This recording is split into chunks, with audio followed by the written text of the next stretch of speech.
Hello बच्चों, चलिए प्रश्न देखते हैं। बाह्य निषेचन और आंतरिक निषेचन में चार अंतर बताइए। तो सबसे पहले तो जान लेते हैं हमारे प्रश्न की मुख्य अवधारणा। हमारे प्रश्न की मुख्य अवधारणा है, हमें बताना है बाह्य निषेचन व आंतरिक निषेचन। आंतरिक निषेचन जो होता है, इन दोनों में हमें अंतर यहाँ पे बताना है। इन दोनों में क्या अंतर होता है, चार अंतर प्रश्न पूछे गए हैं, आइए देखते हैं।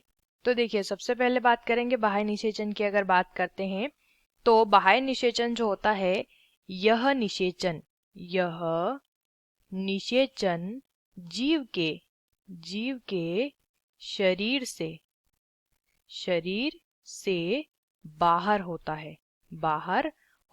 इस प्रकार का निषेचन बाह्य निषेचन कहलाता है। और आंतरिक निषेचन, यह निषेचन जो होता है, यह निषेचन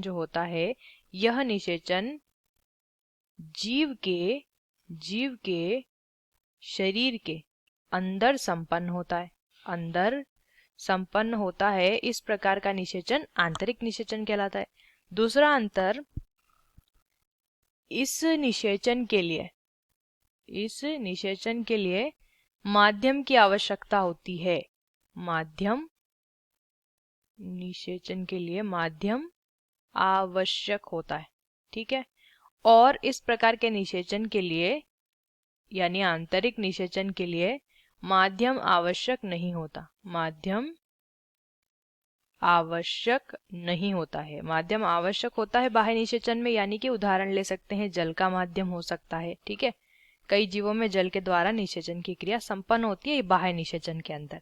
उसके बाद अगला अंतर देखते हैं। देखिए, यहाँ पे बाह्य निषेचन में नर व मादा युग्मक का जो संलयन होगा वो जीव के शरीर से बाहर होता है, ठीक है।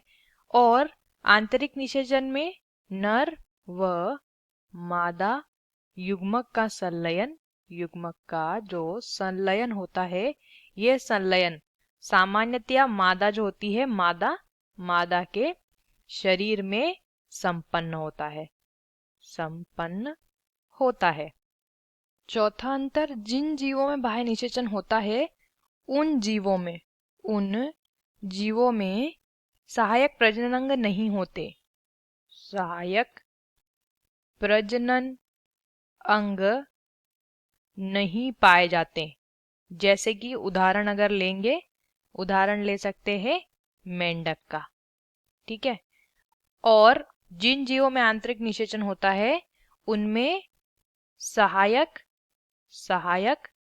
प्रजनन अंग जो है वो उपस्थित होते हैं।